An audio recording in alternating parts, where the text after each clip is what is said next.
He's a young guy, and you want to have those young players in the fold. You can build around them for years to come. We're thrilled to welcome Kraken TV voice John Forslund. John, thank you for taking the time. Hey, Glenn, it's my pleasure. Great to see you again, and I'll get to see you in person in just a few days. Our theme today, with apologies to David Bowie, is changes in the offseason for the Kraken, on the ice, behind the bench, and to the broadcasts. And I want to start with restricted free agents first. Ellie Tolvanen re-signed for 2 years, $7 million, and Matty Beniers 7 years, $50 million. Now, for what it's worth, I think fans and even media get way too caught up in dollars and term. Yeah. Now that I've said that, any surprises at Beniers' dollars and term? No. For Matty, I've kind of characterized this as a soft landing for everybody, which I think at the stage of his career is really important. Like if he were my son, I would like this to happen. It doesn't always happen, but I'll explain why. As a restricted free agent, it's obvious. I think everyone understands the team has control, right? So there's not much you can do as a young player leverage wise, unless, get involved in arbitration, and that's not on the table here. So what you end up doing, if you want more, if you don't like the term, if you're trying to play and your representation is trying to play hardball, the only alternative you have really is to hold out. And I don't think that behooves anybody in this situation. Certainly a player who won Rookie of the Year and then had a subpar season based on the expectations in his second year. Now, it's not unusual for that to happen. It's not unusual for young players to hit a speed bump along the way and have to recover. So, he has said that the contract was kind of on his mind last year. That's too bad. If an outside influence comes in play here, then I would say that he had no reason to push the envelope and play hardball in his court, because that really would have put him in a tough spot. You come back to the team's already there. Training camp is commenced, maybe the regular season. That puts a lot of pressure on a young player. So that's done with. Is he compensated fairly? Yes. Is it too rich? Maybe. But these things always look rich at the beginning, and then as we get into it, maybe it's better. Maybe it's a bargain by the end of the term. And the term is good for the player too. Now, for the management, it's put to bed. They don't have to worry about it. That's a good thing. It shows commitment once again to win. It shows commitment to the stage of his career. He's a young guy, and you want to have those young players in the fold. You can build around them for years to come. And for the fans, they don't have to worry about this, and they don't have to talk about it, and we don't have to talk about it. He just has to come to work on September 19th and get it done.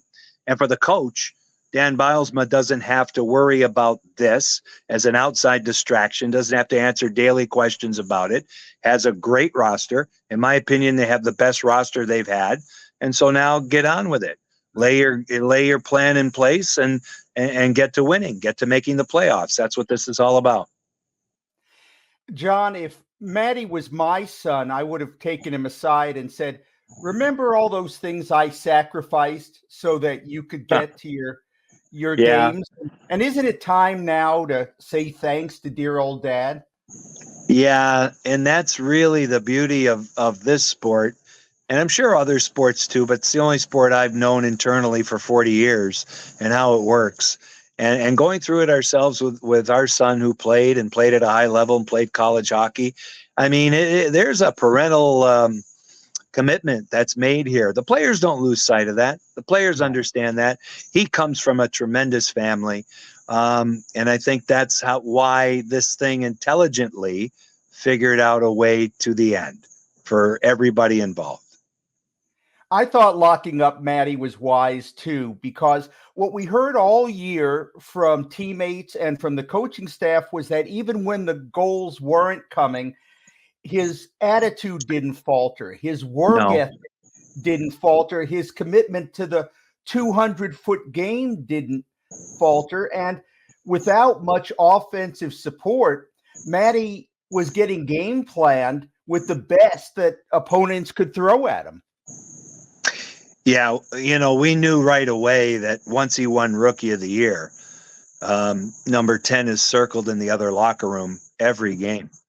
And so you had to deal with it. And then you press and you have some struggles. And, I'm not going to speak to his confidence. That's for the player to talk about. I have no clue on that. But I do know, as an observer and watching him play, it appeared that, he was getting in a spot where maybe that was happening, just because some of his play was a little bit uncharacteristic. In the first year, when he had a 6 or 7 game point drought, his defensive game was pretty rock solid, and it was okay in the second season, but it wasn't that great in my opinion. Mm-hmm. So, I know that he looks at, when he looks at certain players growing up that he aspired to be like. Patrice Bergeron is one of those guys. I'm not going to compare him to Bergeron. That's unfair, but I will say that's a good model. So that means that, hey, Matty, don't worry about your production. Maybe that was part of what happened in his second season. The points weren't coming easy. He got a boatload of ice time, as a boatload of power play time, as and it wasn't falling. Sometimes that happens. So you have to really, players have to apply themselves better when that happens. But now with this contract done and he's familiar and there's such a great group of veterans still in that room, they're going to carry him along. GM Ron Francis also made a couple of big splashes in the free agent pool. 7 years for defenseman Brandon Montour from the Panthers and center Chandler Stevenson from the Golden Knights. By the way, the two teams that were the last 2 Stanley Cup champions.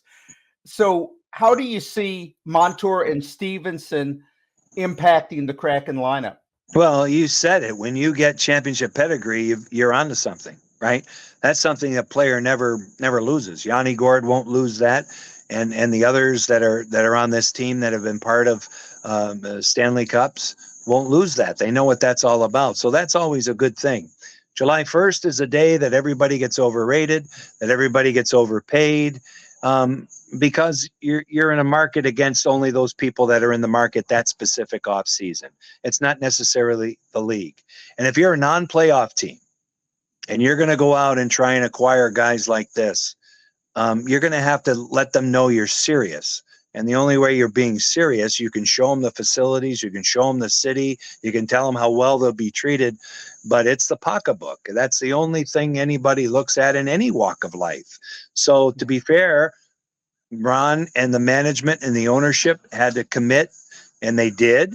And people will analyze contracts and say it's too rich, it's overblown, they'll pay the price down the road. The Kraken are not in that position really to worry about it. They can do it. They have the resources to pay these players. These guys need to come in and make an impact right now. Stevenson will be a Swiss Army knife. He can play all over the lineup. He can play in a variety of different capacities. Montour eats minutes, plays with the puck, plays with a snarl. Great person. Both these guys have tremendous character. Both guys are winners. It's put the Kraken roster in a much, much better place to kind of infuse some of the younger players too now as we get to year number 4. Yeah, I've stopped worrying about what's going to be best for me 7 years from now. I'm happy if I can plan out what's good for me next week. Yeah, exactly. And, I don't, as in my job, I never get into contract lengths and how much certain players are paid. I mean, I think it's unrelatable for all of us. The money is so high. Remember, the careers are short, and there's many, many more stories of guys who don't see the money to its, once they're done, because it runs out. They only have a short window. So the amount of money any athlete makes, any entertainer makes, good on them. The bottom line is, how can they help the Kraken be better? How can we make this a more exciting season? How can we get them back to the playoffs? How can we relight the fire. Some of the fans are disgruntled and, kind of sour on things and maybe standoffish right now. You got to bring them back into the party. And that's what this is all about.